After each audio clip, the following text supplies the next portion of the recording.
Нүүрснээс шатхуун гаргана гэдэг шин юм биш. Бүр одоо 60-70 жилийн өмнөөс эхлээд одоо өнөөдрийг хүртэл Өмнөд Африкийн бүгд найрамд улс шатхуунаа нүүрснээс гаргадаг. Тэр нь улс төрийн шалтгаанд юуны хоригоос болоод эдгээр эхлүүлсэн. Сүүлийн нэг 20 жил бол хятад улсад маш олон үйлдвэрүүд шинээр баригдсан, сайн ажиллаж байгаа. Анхандаа бол энэ чинь ингээд ийм хүчээр, төрийн бодлогоор, тэгээ хөнгөлтөө санхүүжилтээр хийдэг байсан юм бол одоо жилдээ бараг 400 сая тонн нүүрсийг боловсруулаад шатхуун үйлдвэрлэж байна. Шатхуун химийн бүтээгдэхүүн, хуванцар, бордоо. Тэгээ энэ нь бол ингээд төрийн, хувийн янз бүрийн үйлдвэрүүд байдаг. Америк улсад ч бас юм хийгээл. Тэгээ Монголд ойлгомжтой бид нар за шатхууны 50% одоо ингээд тэр үйлдвэр ашиглалтанд ороод түүхийдээ олдоод гэх юм бол нефтийн үйлдвэр те хангах нь цаана дахиад 50% байна. Тэрийг бол нүүрснээс гаргаж болно. Бордоо гэж чухал зүйл байдаг. Хүнсний үйлдвэрлэл.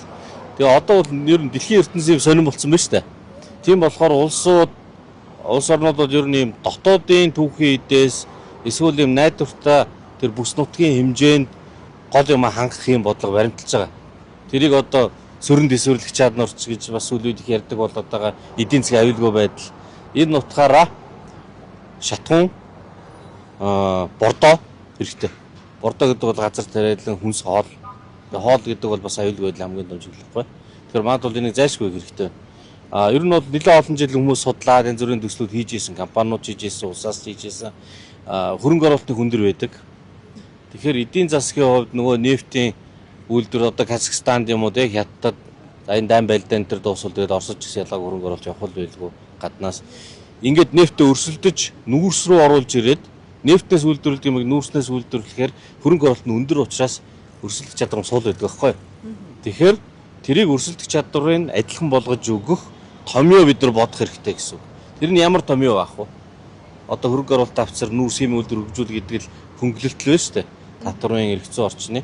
Энэ томьёог бодё гэд их хурлын гишүүд бидний хэдэн гишүүд ярьж байгаа юмнууд байна л да. Эдийн засгийн байнгын ороо болоод байнгын ороонд байдгүй гишүүд. Тэгээд их хурлын дарга руу бас хандсан байгаа. Албан бусаар бид нар ажиллаад эхэлсэн. Ажлын хэсэг албан байдлаар байгуулчих. Тэгээ эргэцэн орчиндөө тийм суур өөрчлөлт. Яг энэ 21-р зуунд Монголыг авч явах бас нэг том салбар. Шатхуун, бордоо, химийн бүтээгдэхүүн, материал. Тийм шатандаа явж байна. За, та сүүлийн үед бас орон нутагт